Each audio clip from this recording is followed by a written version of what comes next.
My name's Susan Douglas, and I am one of the senior schools advisors at the British Council, the UK's cultural relations organisation, as well as the Chief Executive Officer of the Eden Academy Trust, which is a network of 7 schools that cater for children with complex learning difficulties. I'm also lucky enough to be part of the Wise All In network, and we're spending some time this year thinking about the power of networks, and in particular, the role of the school leader in leading outside of their organisation. I'm really pleased, therefore, today to be joined by Ed Vainker, who has not only established and run his own school, but also established a very different type of network. So welcome, Ed. Thank you. Nice to be with you. I'm going to start just by asking you to say a little bit more about the particular organisation that you run and, the networks that it's part of.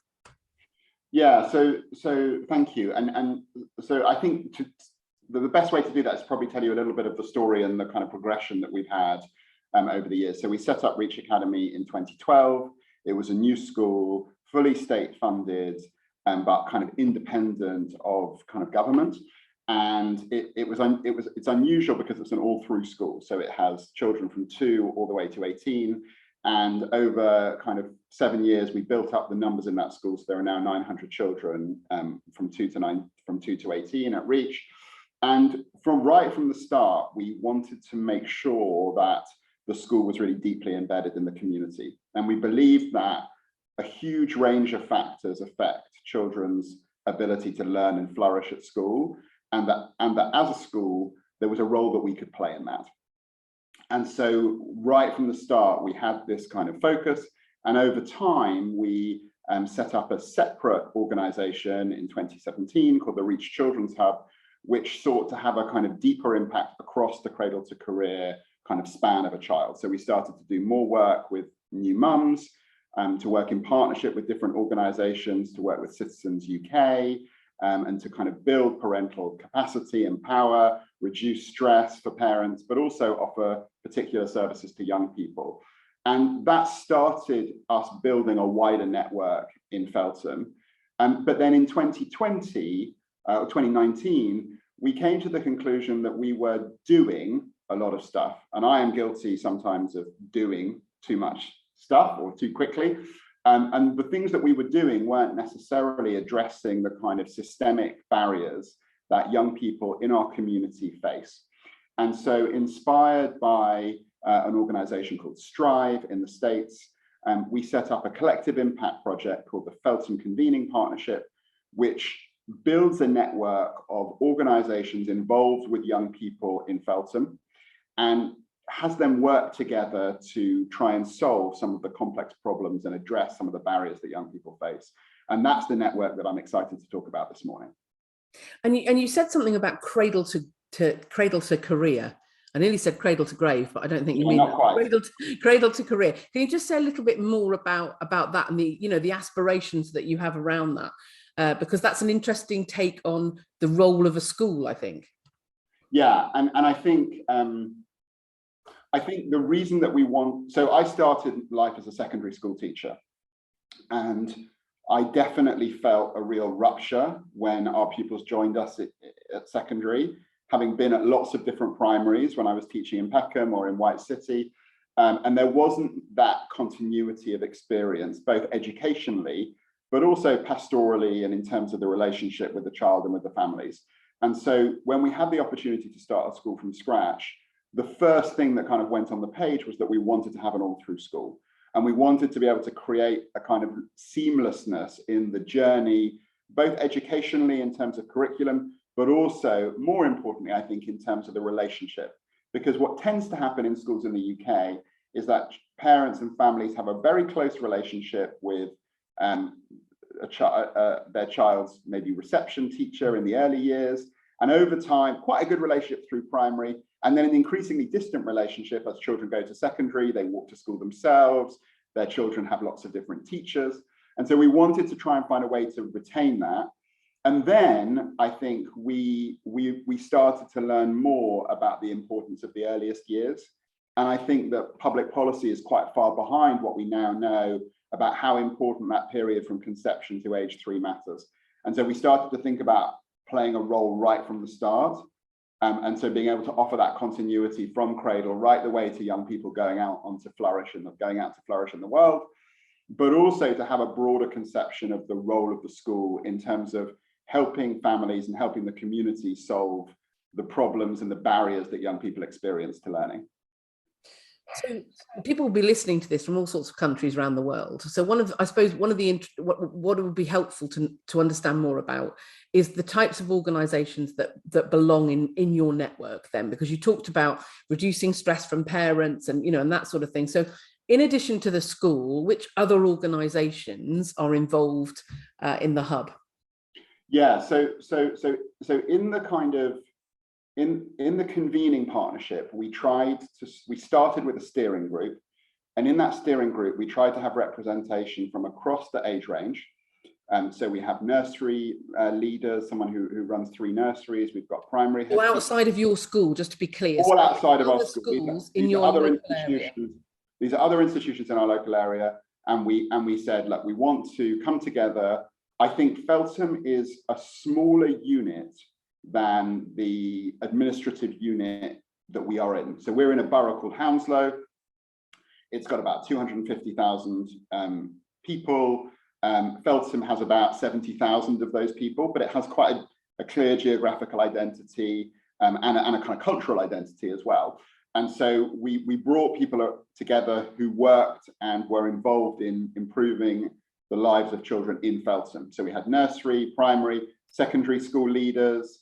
We invited the 2 local universities to join that steering group. They're not in Feltham, but they are our 2 local universities, Royal Holloway and Kingston University. We invited some community leaders, so some faith leaders, someone who runs a local arts charity. We also invited some people from the local council, including the Commissioner for Public Health, so some public health officials, someone who is involved in kind of social care. And then we made sure that half of the people in that steering group were members of the community. So young people, parents, other community kind of leaders, someone who ran a children's centre for a long time who's now retired. And so we had this steering group, which when we met for the first time, was a group of people who'd never come together. Even though they all had this shared interest in our community, they'd never met. And then what we did over kind of 9 months was to analyze data, do a big listening campaign, speak to all of those people. We were meeting monthly. One thing that I think is very important, Susan, is that we have this kind of what we call a backbone team, who are a team that are administering and kind of delivering this network and this partnership. And they are able to move work forward kind of between meetings. Yeah. So that steering group is deciding. That steering group is deciding what the focus is, what we're going to work on. But you've got this team who are the engine room. Making it happen kind of thing. Right, because the thing with networks, I think, is, and I'm involved in quite a few different ones, it's very, you're relying a lot on kind of discretionary effort, and people are busy and have their own roles, and that's particularly true in schools. And I think what makes a network kind of flourish is a sense that between meetings there's momentum and there's progress. And so having this backbone team able to move things forward. So we would do a piece of data analysis, we'd do a piece of listening, we'd come and share and make some recommendations. The steering group would tweak those, and then progress would be made before the next meeting. And there was a sense of progress. And so what we did was to identify some complex problems that we wanted to work on. And so the first 2 that we chose were the mental health of our young people, and how we could improve that, and then what happened to our young people after 16. So that period from 16 to 18. And what we saw from the data was that young people did reasonably well up to 16 in school, and that transition and then the courses that they did yielded worse outcomes at 18. And so we decided that we were going to focus on those 2 things. And what we did was, and then the steering group kind of set the parameters for that. And then we set up 2 working groups. And because we had the most senior people in the steering groups, they were able to direct colleagues in their institutions to join those steering groups. But we also got other people from outside. So the mental health group, we've got some people from some local counselling services. CAMS, our kind of mental health statutory mental health service, they've got involved in that. We've got the local GP responsible for adolescent mental health. And they have come together and they've created an action plan. And they are now responsible for delivering work against that kind of mental health priority. And so the steering group is now much more in a kind of governance role. And the working groups now are like involved in really doing the work, again, with the support of that backbone team. And the idea of this kind of approach to collective impact is that you're not doing new things, you're doing your work. Each institution is doing its work better because we're working together and because it's collaborative. Absolutely, absolutely. I mean, it sounds amazing. I'd be interested to know, what the greatest challenges were in kind of leading that, because, it sounds to me like the school, you've created a school which has established itself as the kind of, well, the hub. You called yourself a hub, but the hub of the community. So as the leader of that hub. So what were the challenges in leading that, Ed, and ensuring that the vision was, was achieved? I think the two things, I think this is a different way of working. And I think it has the potential to be more systemic and have a greater impact, but it's slower.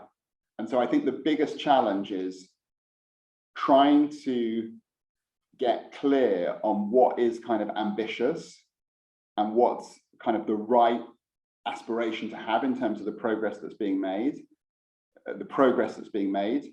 while acknowledging that actually the process and the ownership and the governance and the role of all these different institutions and the role of these community members is really important in its own right. And so like going back, I kind of said, my problem is that I kind of want to do things too quickly sometimes. And I think, one of the conversations we had that was really transformative for us was with a community organizer with Citizens UK, and he said, I worry sometimes. I worry listening to you whether you're putting programs before people, and I think we were guilty of doing that. We saw a problem and we would do something, we would start something, and I think this is a better way to go, but you have to then be thoughtful about the pace, because you don't want to lose momentum. And actually, it's the momentum that keeps people involved and keeps people participating. But equally, you can't just railroad and say, this is what we're going to do. You've got to bring, you want to go through that process. So I think that's the biggest challenge, is just getting the pitch right in terms of the pace of change and the pace of progress. It's interesting because the group has been thinking about Daniel Pink's work around motivation, and I'm just thinking about that in relation to you've got a very wide group of people there, haven't you? All of whom need to be motivated to want to do something and to maintain that motivation. That's the thing, across challenges, across working collaboratively, as you say. It can not just be slower sometimes, but also it could be quite frustrating, can't it, working, because everybody's got different ways of doing things, etc. So in thinking about Daniel Pink's work, we're thinking about the triangle that he identified about intrinsic motivation, and in particular the three areas of autonomy, the role autonomy plays, the role of purpose, and I think we've heard a little bit about shared purpose already, actually, and then about mastery as well, and the need to develop skills, and how those three things together, working together, may well create greater impact. So I wonder about your reflections on those three aspects of motivation in relation not only to your work but to the work of the network. Yeah, I think they are really helpful lenses, and kind of reflecting on this conversation. I think one of the key things is we're at a point in our wider system where things have become quite fragmented within the kind of education system, I think, in the UK, and the traditional conveners, the people who brought everyone, the institutions that brought everyone together in the past, don't necessarily have that role, or don't necessarily have the capacity that they might have had. And so I think when I was reflecting on this, I think that there's something around autonomy of a network to choose to come together kind of voluntarily, and to feel like they are there because they believe that it is a beneficial thing for them and for their institutions, kind of personally, but also professionally. And I think that kind of leads into then the mastery point, because we want to get to a place where, and I think we're quite close to that. And certainly with the mental health group, we are at that point where people are actively wanting to be more and more involved, because they see that they will be able to accomplish their professional objectives better in that group than not in that group. And so there's something about the autonomy of kind of the choice and the kind of the ability to kind of opt in and choose to be part of it. And then that leads in, I think, to a mastery conversation about how can we best do what we want to do. And I think the overarching piece of that is the purpose. And I think we've spent a lot of time on that. And I think that's something you're continually narrating. You know, our shared objective is to improve the lives of children in Feltham, with a particular focus on, you know, the most, those who might struggle the most. I think that there is something powerful about looking at this through both an individual and an organizational lens, and where you can align these three at both the individual and the organizational level. That's really powerful, because it creates more and more energy. And I think one thing that's been really successful is involving the most senior people in the institutions in that steering group, so that everyone else involved at the working group level has that kind of sponsorship from their organization to be continuing to participate. And it doesn't feel too much like there's a tension between participation in the network and kind of doing your day job. And I'm interested, and this may be I may be completely wrong about this, but right at the beginning, when you were saying to these very senior people, come and join me, Ed Vainker, I'm the head of this school, and I think I can make a difference to, you know, the mental health or whatever, you know, of all the children in Feltham. Was it difficult to win those people over? Was the notion of collaborating in what I perceived to be quite a different sort of network, was that difficult, or did people buy into that vision quite easily? I didn't go and have that conversation. I think that's quite important, because I'm very closely associated with the school. Right. And the person who's leading this, May, in our team, joined us about 3 years ago to run the Children's Hub. She's never worked within the school, and she has quite a kind of separate identity. And I think right. in the schools work together locally, but there is always that kind of slight element of kind of competition and creative tension. And we have really good relationships, but I think, you know, May went out to say, we think, you know, this has come out of the work that we've done in the Children's Hub. This has come out of these examples from other places in the world. We would love you to be involved. And I am a participant in the steering group. Like, I sit on the steering group as a member, representing the hub and representing the school, and kind of bringing to bear that capacity into the partnership. But I don't have a privileged position in the network, in the partnership. And May is then administering it, and we're transparent that, you know, the backbone team is sitting within our organization, but they are as much as possible in service of the whole partnership. And so I think it's quite important that you've got this kind of independence kind of at the heart. And we've also made sure we've had independent facilitation from outside Feltham for all of the meetings. So a woman called Mariam Farouk, who has been involved with other collective impact partnerships, including Black Thrive in Lambeth, she kind of facilitates the meetings and provides that kind of independent sharing, which I think also really helps. So this doesn't feel, I hope, like a reach thing. You know, it's a collective thing where we've all come together to do this. But there's quite a lot of enabling others, therefore, because it has to stem from something. It has to stem from an idea, doesn't it, initially? So, you know, I understand that what you're saying is that May went out and she had those conversations, etc. But you know, the motivation, I suppose, for this originally came from you know, Reach as the school, because it could see the impact that it potentially could have. So I suppose what I'm getting at here is your role as an enabler of others. Yeah, I think that there is something there about this approach being a good thing kind of in its own right. Like I think it's a sustainable, constructive approach. And then kind of coming back to what I said, like it's also in our interests in order to achieve what we want to achieve, you know, it's going to help us to do that. And I think having those two ideas being kind of consistent and one of the things that pushed this conversation forward actually was COVID. And one of the things that we did was we sent, when it became clear that there was going to be a lockdown, we kind of sent an email out and arranged a meeting on the Wednesday, and then schools were announced that schools were closed. On the Thursday, schools announced they were going to close. And we were actually called by the chief exec of the council and told not to have the meeting in person, which in hindsight was a very good idea because there was lots of COVID around. So we had it online. But there were 42 organizations, 52 people came onto that call.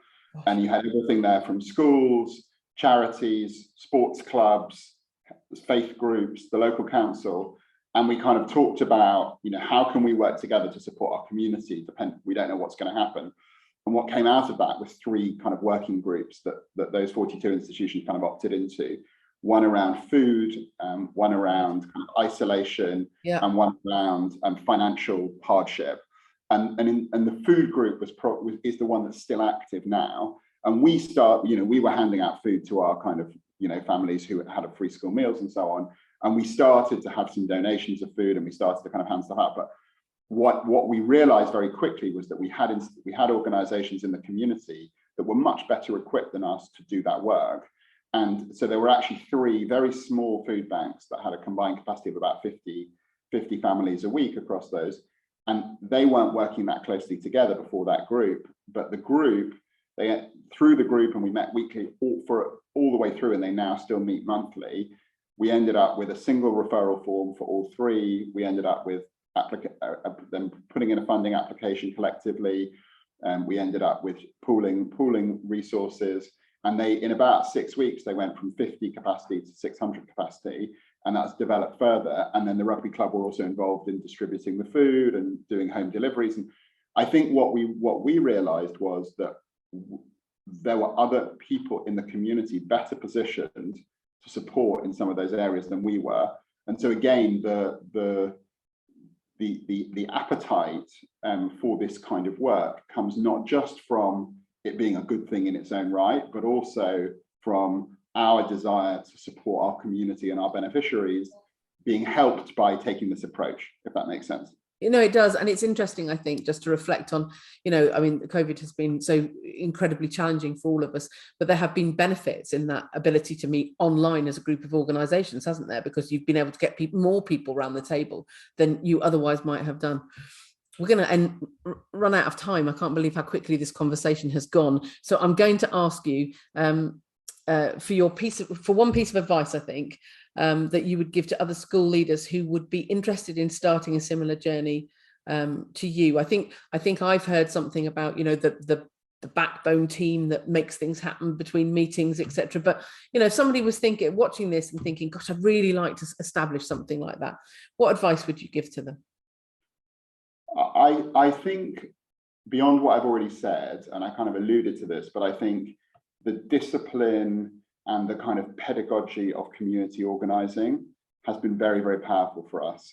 And in particular, this idea of having kind of relational meetings and building relational kind of power before and independent of kind of working together, so that we want to work with people when we frankly like those people and we have a relationship with those people. And investing in those conversations and investing in getting to know the people around you in those institutions, I think is incredibly powerful. And that discipline around kind of community organizing, around listening, around building relationships has, I think, been kind of foundational to the journey that we're on. Great. Ed, thanks ever so much for your time this morning. And if people want to find out more about your organisation, I presume they can take a look at the website, which we'll make sure that we put into the information when we send out this podcast. But thanks very much for your time this morning. It's been fascinating to talk to you. My pleasure. Thanks so much for having me. All the very best.